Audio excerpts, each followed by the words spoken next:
Swing! I got the house to myself this morning.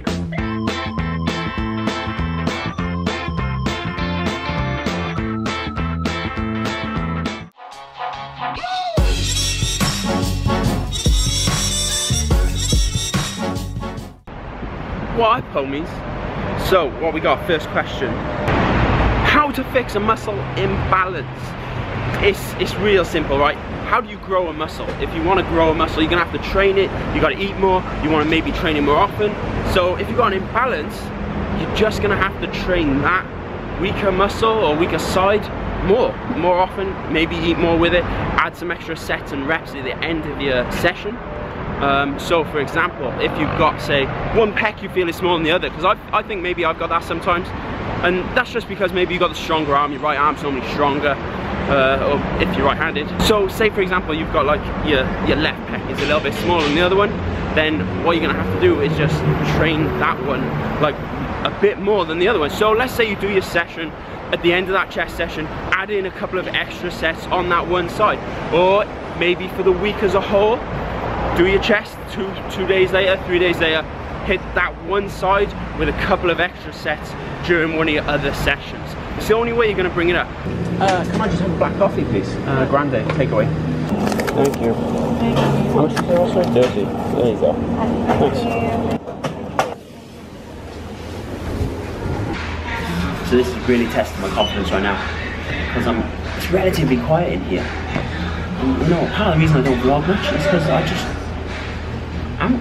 I'm scared. All right, good. Question 2. How to boost testosterone levels. Come here. So first of all, I'd say it's better to consider reasons that your testosterone might not be high enough, or it has dropped from what it maybe could be or should be. So some of the reasons for this could be that you're not eating enough fat in your diet. That's something that a lot of people do when they diet, trying to lose fat. They try to cut the fat out, but low fat levels in your diet is gonna mean that your testosterone levels drop. Another thing is also if you're stressed, which again can come when you're dieting. The more stressed you are, the more cortisol your body releases, and the more cortisol you have, the lower your testosterone is. So you need to try and manage those. That's one of the main things I think I need to manage. Another reason is not sleeping enough. If you're not getting an adequate amount of sleep and you're not resting enough, your body, this is a form of stress. Your body's under stress, it's not getting enough recovery, testosterone is not going to be what it could be. And on the subject of dieting being one of the problems for testosterone levels dropping, if you're on a prolonged calorie deficit, you know, for a long time, slowly but surely your testosterone levels are going to drop, and if it keeps going on longer and longer, they're just going to drop lower and lower until their testosterone can be almost seem like it's non-existent. Some things you could do other than making sure those things are in check to try and up your testosterone levels are looking at supplementation of things like vitamin D and things like this, and calcium. There are, you know, suggestions to say that they can help increase your testosterone, but they're not going to be 100% the reason. But you can look into that, that's up to you. You could also try HIIT training, so your high intensity interval training. That's been shown to increase testosterone levels as well. But again, you want to do that in balance. If you do too much of it, then you're just going to have that whole issue of not resting, your body being under stress, and it could be counterproductive. So yeah, there are a couple of things. They're the things that I'm going to be taking a look at myself, because testosterone is something I want to try and pay more attention to as well. Let's go. I forgot about my coffee, right? I just had a client, and so an hour later my coffee's still full and I haven't drank it. But I've been told that just rock up in this 7-Eleven by here and use the microwave. And because I'm white, they won't say anything, because they just don't bother. So we'll give it a go. Uh-oh.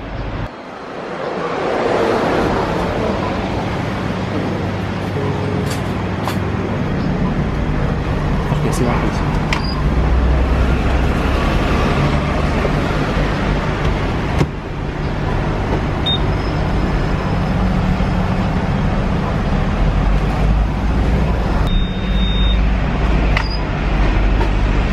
Oh, toasty.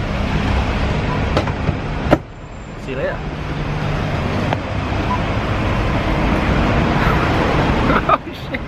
Oh, there you go, you kind of looked at me, but not really. Oh my god, people are staring. They're like, oh my god, there's a guy with a camera. You know, that's part of the thing I've got to realise. It's like, you know, I'm not doing this because I'm not doing this for like the reactions of people on a bus and stuff, you know. I'm doing this because I gotta document my life for you guys, right? So I can't be scared to do it. So the animals, the fish that's gonna be eaten and killed. Oh, hang on, I got it the wrong way. Alright, so I had to look at the question beforehand on my phone because I got my hands full with this and the camera. So the question was, how much cardio should I do a week? That is going to come down to purely, to lose weight you need to either be in a deficit with your calories, or you eat a certain amount of calories and then you burn off more than you eat in when you work out or you cardio or whatever you do. So when you choose how much cardio you want to do a week, it's purely about whether you're in that deficit or whether you need to put yourself further in that deficit without dropping your food. So with me, for example, when I do my prep for a show or for a diet, what I do is, to start off with, no cardio. All I do is bring my calories down from what they would usually be at. So that means then that I'm in a deficit, even though I'm not doing any cardio, because I've dropped my calories. If I was to drop my calories and do cardio, then I'm going to be in too much of a deficit and I might end up not losing any fat. But what you could do alternatively, you could bring in cardio and you could do it every day of the week, but keep your food and your calories higher. So then that way you're still in your deficit. So how much cardio to do is based on how much of a deficit you want to be in.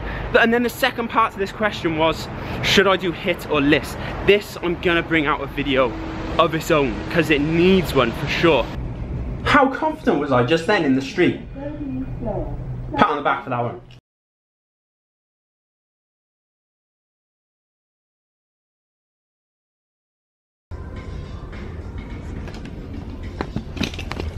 Alright, what's going on, guys? Oh, this spot, oh my days, right? So, let me get the screen now. There you go, I can see myself. Oh, God, sort you out, mate. So, my mate lives in this apartment block, right? And I've come here to use this little terrace style thing to just sort of chill, do a little bit more planning on my goals. Look at this spot, right? So here's me, chilling. This massive ass seat is so comfortable. And then look at the view I get to look at. Chilling looking at this on the 45th floor. I mean, wow. Wowzeroonie, right? So let's get on with another question.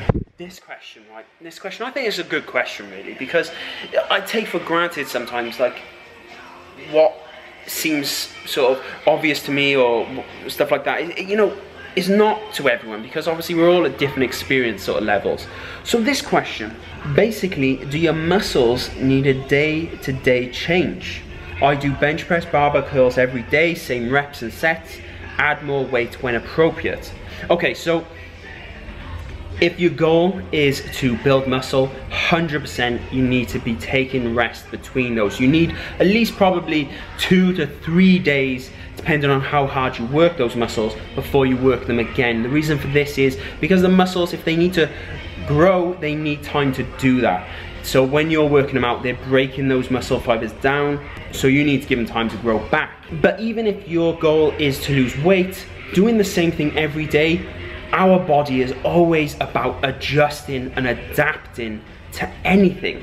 So if you start not eating a lot of food, eventually your body's just not going to feel hungry because it's going to get used to not eating a lot of food. Doesn't mean it's the best thing for it, but it will get used to it. So when you're training the same body part every day, even if you are trying to add weight when appropriate, your body is so used to that exercise or those exercises that they're just not that strenuous on the body. So even if maybe you're breaking a sweat doing them, it doesn't necessarily mean that you're burning the same amount of calories on them as you were, say, when you first did them, or that the muscles are getting as much stimulation as they were when you first started doing the exercise. Sorry, I had to say goodbye to my mate. Anyway, where was I? So basically, yes, you need to be changing up. You need to give your body a different set of stimuli each day or session, and not forgetting to take those rest days as well. So a better idea when you're doing your weights would be to either go for a sort of a full body split, or if you want to hit multiple body parts in one session, hit multiple different body parts in the next session, then maybe take your rest day, then you can do it all over again. And adding the weight when appropriate each time is a good idea, because then you're making sure you're constantly progressing, but it would also be good to sort of shock the body and keep it guessing by, this is bro science right now, is by giving it the different sets and rep ranges as well. Yeah, so I hope that covers the question. There's obviously so much more detail I can go into with something like that, but that is the gist of it, all right? Look at that hand going in. Hey. All right, cool. Peace, guys. See you in a bit. I'm gonna get some of this shit done. I thought that was gonna be lighter. I was just gonna pull it over. Oh, it's nailed to the floor or something. That's why. Fair enough.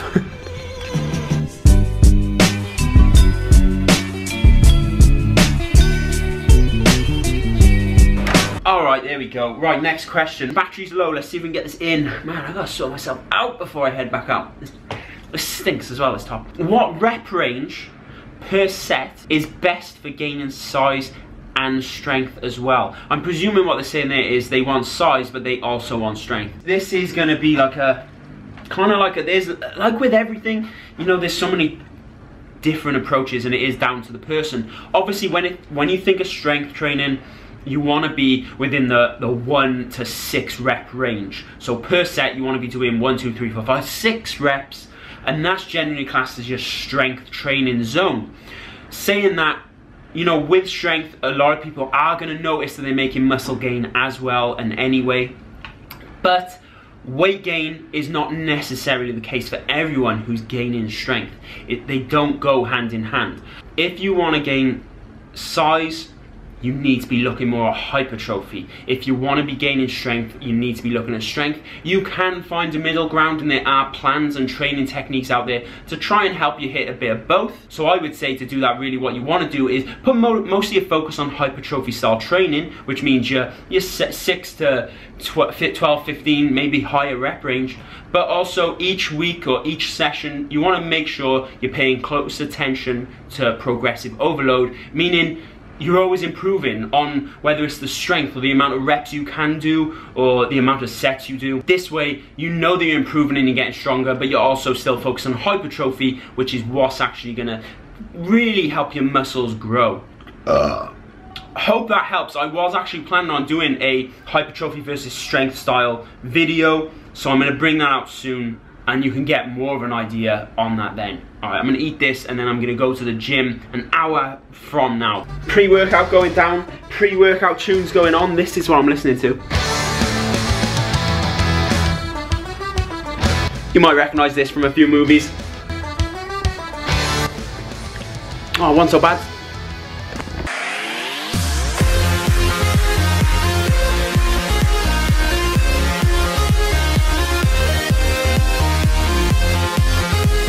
Alright, last question. What is a realistic amount of weight to gain in a year or so without putting on too much fat?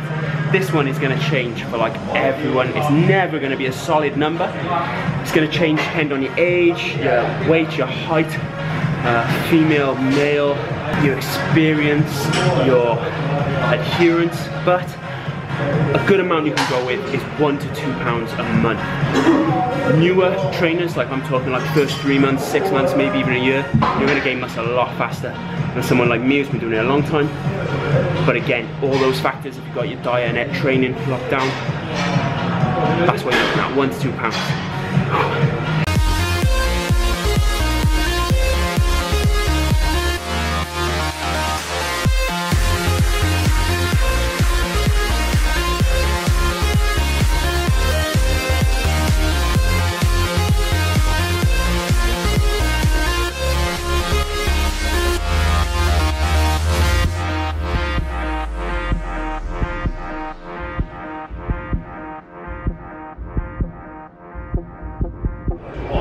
Yo guys, that is this vlog absolutely done. Please subscribe if you liked it. Give it a thumbs up. Don't forget to give it a thumbs up and drop a comment, because both of those things really help my channel out. Alright guys, thanks for watching. Another video, probably coming in less than a week now. I'm going to be filming it in 2 days. No, 1 day when this video goes out. And that's the comfort zone challenge. So if you saw my comfort zone challenge back in the day, that's what I'm hitting. Trying to build up that confidence again. Make sure you check it out, alright? Catch you soon.